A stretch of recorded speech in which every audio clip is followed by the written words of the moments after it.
ndugu Ndonge Saidi Ndonge, karibu kwenye microphone hapo. Karibisha kwenye microphone hiyo. Hebu mshushie kidogo maana imekaa juu mno. Hai. Ndugu Ndonge, karibu sana ndani ya ukumbi wa Bunge. Mbele yako ndani kuna waheshimiwa wa Bunge umndani. Kwa hiyo tunakupa nafasi ya kujieleza dakika zisizozidi 3, na endapo ikiwapendeza waheshimiwa wa Bunge wanaweza kukuuliza maswali yasiyozidi 3. Karibu sana ujieleze. Asante Mheshimiwa Mwenyekiti, leo jina langu umelipatia na sina haja ya kulirudia. Mheshimiwa Mwenyekiti, waheshimiwa wabunge wenzangu, nitakuwa mbunge baada ya kuapishwa. Leo nimesimama hapa kwa lengo moja la kuja kuwa kiongozi katika muhimili huu. Awali ya yote namshukuru Mwenyezi Mungu kwa kutupa afya na leo kufikia hapa tulipofikia. Lakini tena vile vile nitoe pongezi za dhati kwa wananchi wote wa Tanzania kwa kufanya maamuzi yaliyo sahihi siku ya Oktoba 29 ambayo imewawezesha wengi wenu kuwepo humu ndani na sisi wengine kuwa huko nje. Lakini nimpongeze tena na Mheshimiwa Rais kwa kushinda kwa kishindo kwa 97%.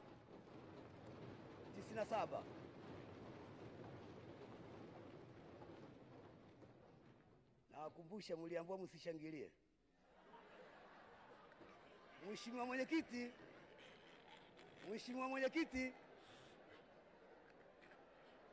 Mwenyekiti, kwa sababu leo hapa tunagombea tunaomba ridhaa ya uspika. Jamani, naomba tumsikilize. Maana tunaomba ridhaa ya uspika ili tuwe kiongozi. Tuwe kiongozi mmojawapo katika bunge hili. Mimi nitajikita katika neno kiongozi. Nitatafasiri neno kiongozi na huo ndio utakuwa mwelekeo wangu. Na nitakuwa natoa na mifano.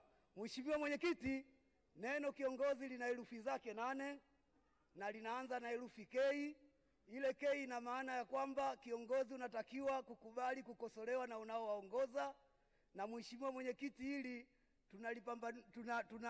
tuna ushahidi kwamba hata serikali ilipoingia awamu ya 3 ilipokuja ile DP World, Mheshimiwa Rais alikubali kukosolewa na waliokuwa wanawaongoza, lakini kwa bahati mbaya waliokuwa wanawaongoza wenyewe hawajakuja na mtidawa, walikuwa wanakosoa tu, hawasemi nini kifanyike.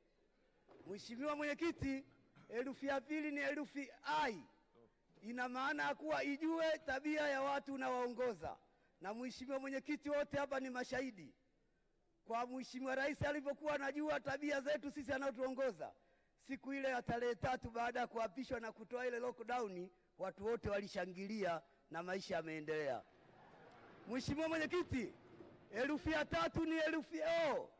Herufi O ile ina maana ya kwamba onesha kwa vitendo. Unapotaka kiongozi kufanya jambo, basi wewe mstari wa kwanza kuonesha kwa vitendo. Na Mheshimiwa Mwenyekiti, waheshimiwa wabunge, wote sisi ni mashahidi. Mheshimiwa Rais alipokuja wakati anaongoza awamu ya 6 tulikuwa na COVID. Alipotaka watalii waje, alikuja na Royal Tour. Manake ile sasa alikuwa anasema, alikuwa ameonyesha kwa vitendo.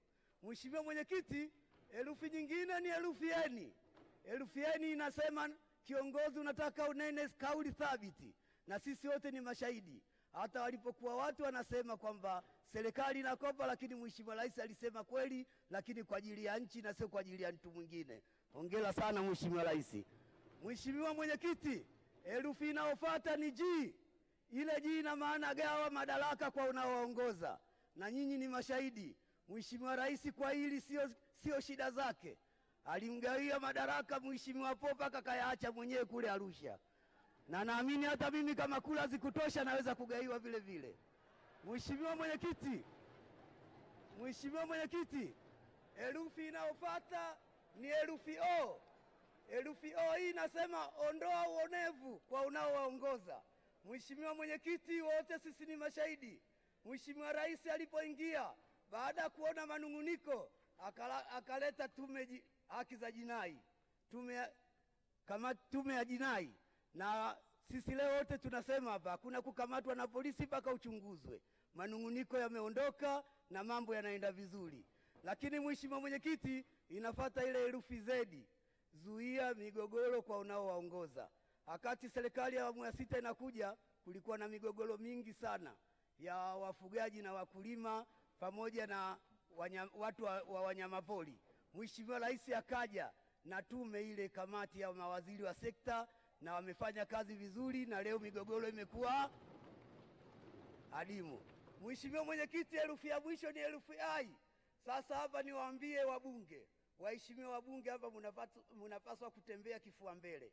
Kama mtanipa ridhaa ya kuwa spika katika bunge hili, mtainua vipato vyenu, kwa sababu inasema inua vipato kwa unaowaongoza. Mtainua vipato vyenu waheshimiwa wabunge, ili na nyinyi mkawainue vipato vyao kwenye majimbo yenu, ili mradi muendelee kuja huku milele kwa milele. Mheshimiwa Mwenyekiti, asante sana. Kwa kusema hayo, kama haitajali, waomba ridhaa wenzangu wanaongozwa na Mheshimiwa Zungu wanaweza kutangaza kujiondoa ili kazi iwe rahisi. Lakini Mheshimiwa Mwenyekiti, mwisho, kama watakuwa na mgomo, wenzangu watakuwa na mgomo kwa neno hilo nilolisema hapo mwanzo, basi naomba wabunge munipe kula nyingi, ikiwezekana na mimi nishinde kwa 97%. Asanteni sana. Haya, waheshimiwa wabunge, kuna maswali? Huyu ndo Ndonge huyu. Mnamfahamu bila shaka. Swali la kwanza, la pili, la tatu. Ndugu Ndonge, tunakushukuru sana. Amepita.